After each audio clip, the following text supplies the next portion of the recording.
We will start with the front, keep it simple. Have an AEM cool air intake. That's a strut bar. That is for my solar panel, 65 watt. Runs all the way up. Right there, baby.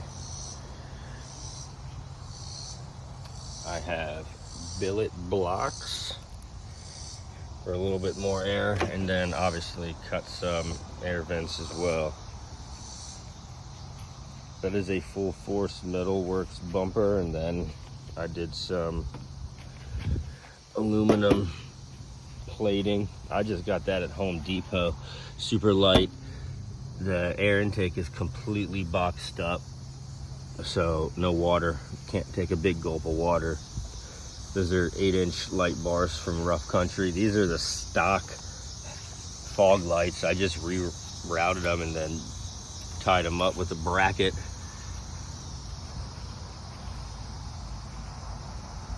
What I did, this is actually the big bumper from LP Adventure, and I just hacked it off so I could keep the skid plates. See if I can get underneath. And then screw that, and then make sure I sealed it. There's a light bar in there, it works. And then obviously a winch as well.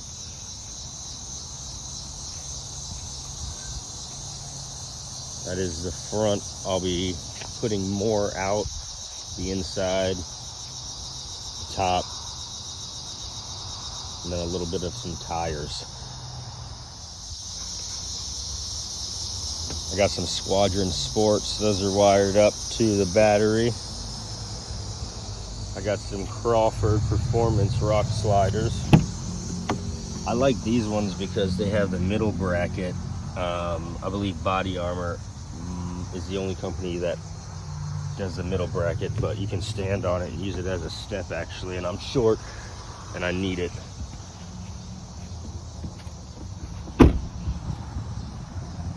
We'll go to the back. I got the DirtCom trail swing. We open that sucker up, pretty simple. Open her up all the way. She's got a lock right there, so you can swing her open 180 degrees if you want. I have to open her up to the second one because when I have my Rotopacks right here, this hits it. So second one it is.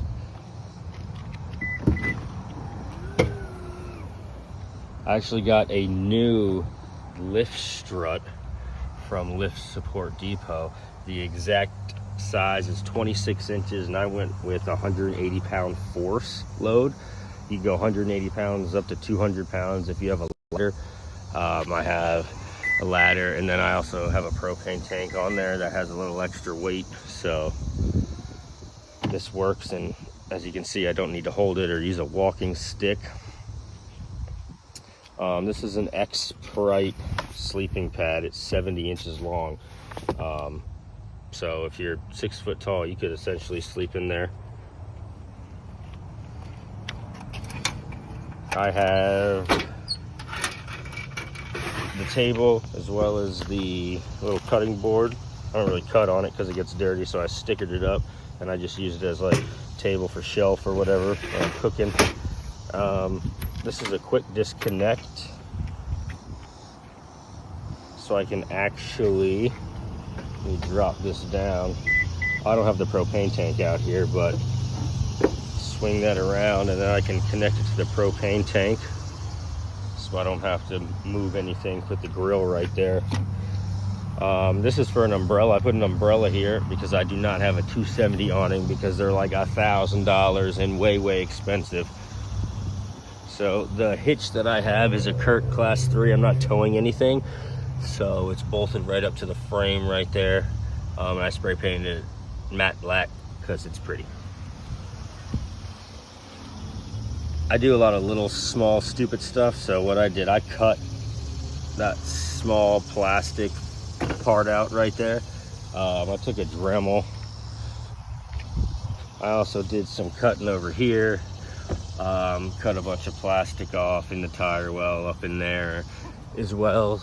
In the front, cut a bunch of stuff off up there, cut a bunch of plastic stuff off there, so I get full articulation. These tires are 265, 65, 17. They're beefy. All right, they are massive, but the only time I get rubbing is when I'm at max turn with a little bit of articulation, but it is what it is. I like them. I'll probably go a tad smaller next time, but until then, it is what it is. I'll do some more inside in the top and a little more exterior on the next one. Part 3 coming soon. So I got 2 Orbis overlanding wings. This one, I have the black rotor packs that actually opens up because I have shower stuff, soap, conditioner, because I got a AEMA 7-gallon shower.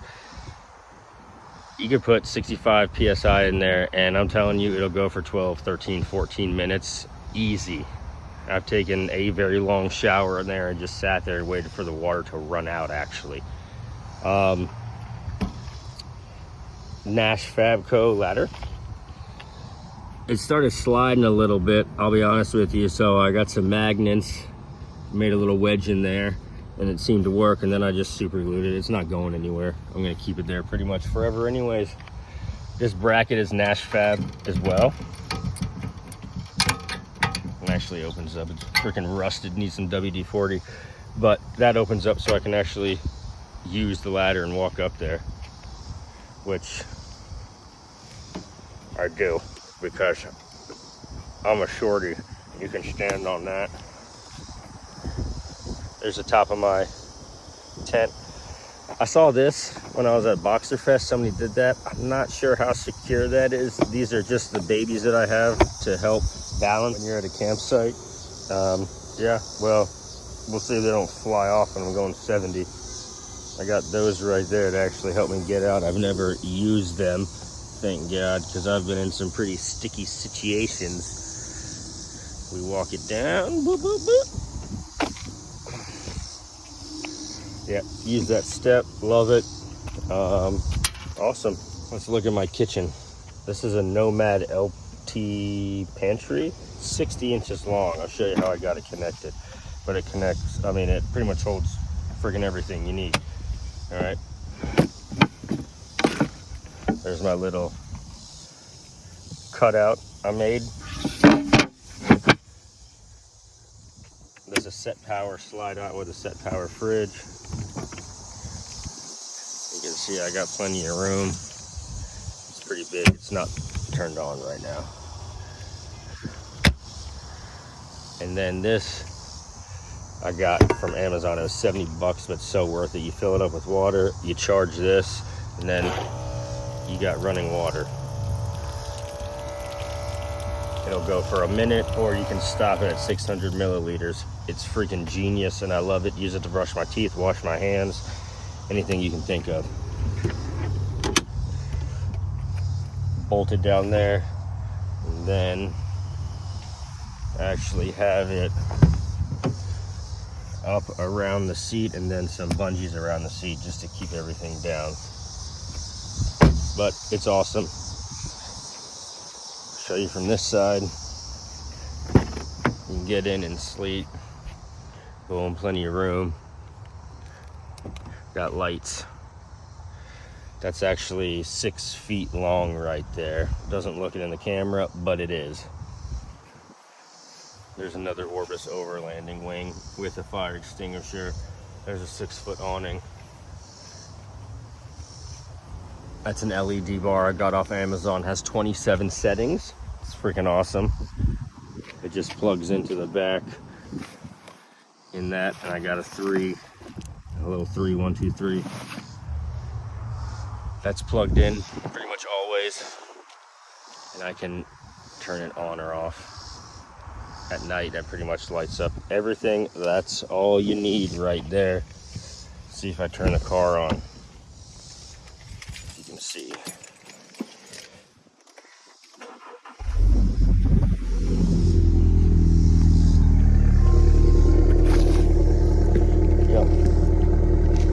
battery. 1, 2, 3. Got it connected. I also got another one running all the way across that is in the awning, that you can, when the awning is open, I just screw it into this and then that light works. More of the front, that's Anderson Design Fab. I got Molly right there, Molly right there. This is actually a motion light. Turn it on. It'll turn off because it's bright, but at night I stick it on the door, so when I'm camping, when I come down the tent, it lights up so the stairs are lit so you don't fall and die. Nobody wants a sprained ankle in the middle of the woods. So my solar panel is a Lensun solar. It's 65 watts. It's connected directly to the battery, and then I actually ran another wire through, spliced it up, has it coming through here, and then I put a DC volt on it so I can actually, let's see, charge the Jackery directly from the solar panel. The car's on, so it's getting 43 watts right now, but always charged. Let's go over the roof real quick. This is from Car ID. I like it. It's not the OEM. The OEM is like huge. It covers up half of the freaking sunroof. This is a Rough Country light bar. It's actually made for the Bronco Sport, but as you can see, fits perfectly across, and it's super freaking bright. That's a Rhino Rack. If I could change it, I probably would have got a Prinzu rack, but I stuck with the stock rails, and I got 3 INNO bars. As you can see, with the thicker Wilderness stock rails, you had to get the rubber strap that goes across or around it. But I got 3 of them. 1, 2, 3. Extra weight, but it allows me to put the shower on one side and still the awning on the other side. Pretty sick. Got bug guts all over that shower. That's how the overlanding wing fits. And it actually comes up and down. It's not suction velcroed right now, but just suction, but you can suction it. I'll show you how that works on this one. It's a little more flush. Push it, push that button in, and then once it's suctioned, it ain't going anywhere. Pretty simple. That is a Borla exhaust. I love it. I think it sounds a little bit deeper and more of a sports growl than the LP Adventure and the Nameless. I had the LP on my old Forester, and it was real weed whacker-ish. This one's a little more deeper of a growl. Well, as you can see, my $20 Amazon lights are going out. Needs to be replaced. And I actually lined, what is this? This is just, it comes off.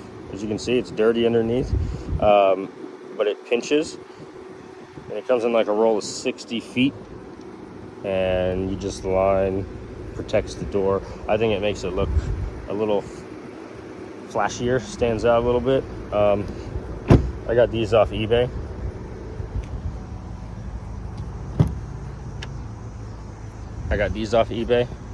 So I can still roll the windows down.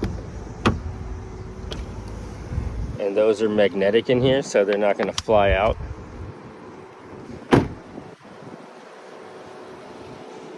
And this is from Visual Artworks. I like it because it's more of a matte. It's not shiny like the was it Billet Works, and this one actually has mesh in it. They're not as big as the Billet Works, but they're a little bit thicker and not as flimsy either. A little bit better built, essentially. That looks like a mess right there, but it's really organized, I promise you.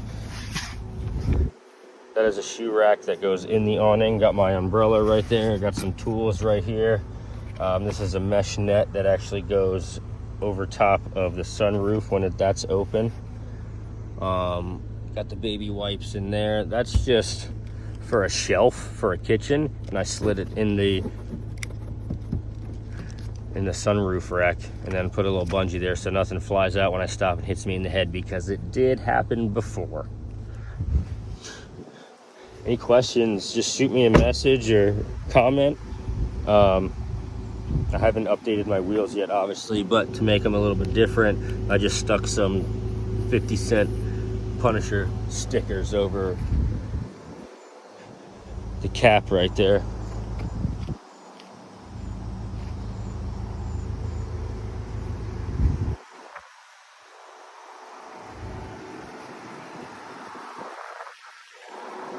Enjoy. One thing you may not see, let's see if I can get under the car. I got full skid plates.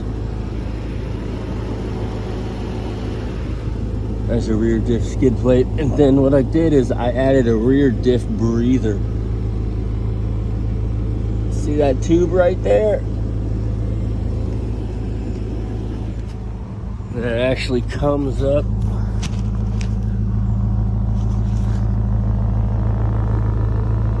all the way up in there, so I can completely submerge up like 36 inches, and my diff will be okay.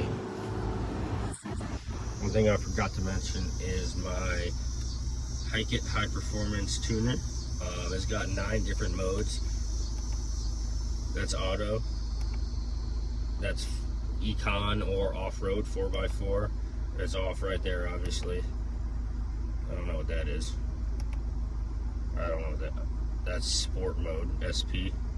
And then you can change exactly to how you want to tune it. And that's high performance. I usually keep it on auto, but I will tell you the response time from this is super, it's night and day. It's awesome, especially when you're off-road. I put it in econ mode.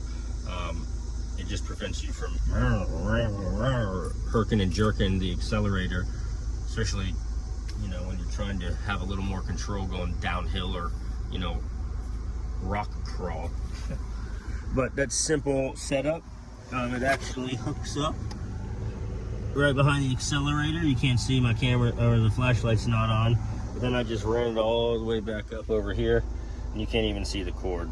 It actually just goes right down there. The suspension I have is an Ironman C kit.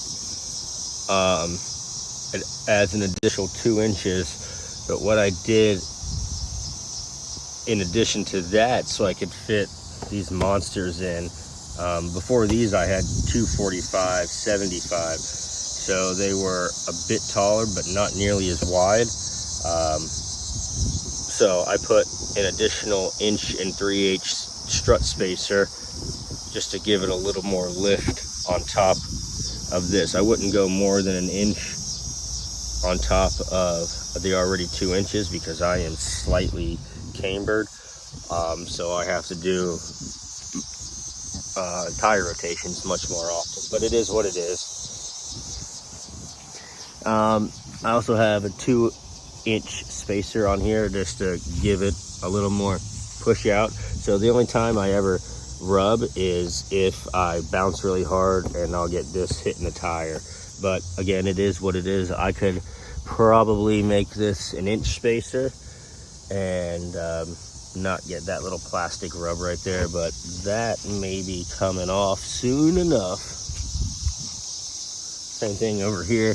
I got plenty of room. That doesn't rub at all because the tire sinks into the tire well. The only time I ever get any rubbing is when I bottom out really hard. Boom. But again, it is what it is. With the suspension being heavy, it doesn't happen very often. But again, this is just unwanted plastic right here. You could cut all this shit off, you know. But I did do a little bit of trimming with the Dremel in there. But again, next set of tires, I may go a tad smaller just to get less rubbing when I'm bouncing on the mountain, but who gives a shit? I love it. Look at them suckers. They're beefy. I mean, they don't compare to some 35 Jeeps when I park beside them, but it's not a Jeep, it's a Subaru.